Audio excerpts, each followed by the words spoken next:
Covid കഴിഞ്ഞതിൽ പിന്നെ virtual ആണ് ന്യൂ നോർമൽ. മീറ്റിംഗ്, വിവാഹം, വിവാഹമോചനം, രക്ഷാബന്ധം തുടങ്ങി എല്ലാം വെർച്വൽ. അപ്പോഴാണ് കഴിഞ്ഞ ദിവസം കുംഭമേളയിൽ ഒരു വെറൈറ്റി വെർച്വൽ ചടങ്ങ് നടന്നതിന്റെ വീഡിയോ വൈറലാകുന്നത്. വീട്ടിലിരിക്കുന്ന പങ്കാളിക്ക് യുവതി ഒരുക്കിയ ഡിജിറ്റൽ സ്നാനം. ഹൗ എന്താലേ.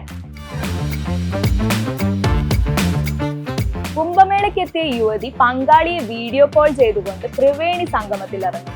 പങ്കാളിക്ക് സ്നാനം ചെയ്യാൻ ഫോൺ വെള്ളത്തിൽ മുക്കുന്നു. ഒരു തവണയല്ല, പല തവണയാണ് യുവതി ഫോൺ വെള്ളത്തിൽ മുക്കിയെടുക്കുന്നത്. പങ്കാളിക്ക് ഡിജിറ്റൽ സ്നാനം ഒരുക്കിയതിന്റെ വീഡിയോ യുവതി തന്നെയാണ് പിന്നീട് സമൂഹ മാധ്യമങ്ങളിൽ പങ്കുവച്ചത്. വീഡിയോ ഇതിനോടകം തന്നെ വൈറലായിട്ടുമുണ്ട്. പിന്നാലെ പലതരത്തിലുള്ള പ്രതികരണങ്ങൾ വീഡിയോയ്ക്ക് താഴെ വന്നു.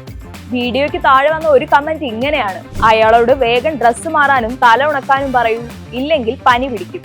മറ്റൊരു കമന്റ് ഇങ്ങനെ: വീഡിയോ പങ്കുവച്ചതിലൂടെ ഇൻസ്റ്റാഗ്രാമിനും പുണ്യസ്നാനം ചെയ്യാൻ സാധിച്ചു, നന്ദി. കോമൺ സെൻസ് ഇന്ത്യയിൽ അത്ര കോമൺ അല്ലെന്ന് മറ്റൊരു കമന്റ്. കുംഭമേള അവസാനിക്കുന്നതിന് മുമ്പ് ഡിജിറ്റൽ സ്നാനം ഏർപ്പെടുത്താമെന്ന് പറഞ്ഞ വേറൊരു പ്രയാഗ്രാജ് സംരംഭകരും ഈയിടെ വൈറലായിരുന്നു. വാട്സാപ്പ് വഴി ഫോട്ടോ അയച്ചാൽ പ്രിന്റ് എടുത്ത് സ്നാനം ഏർപ്പെടുത്താമെന്നായിരുന്നു ഇയാളുടെ വാഗ്ദാനം. 1100 രൂപയാണ് ഇതിനായി ഒരാളിൽ നിന്ന് ഈ സംരംഭകൻ ഈടാക്കിയിരുന്നത്.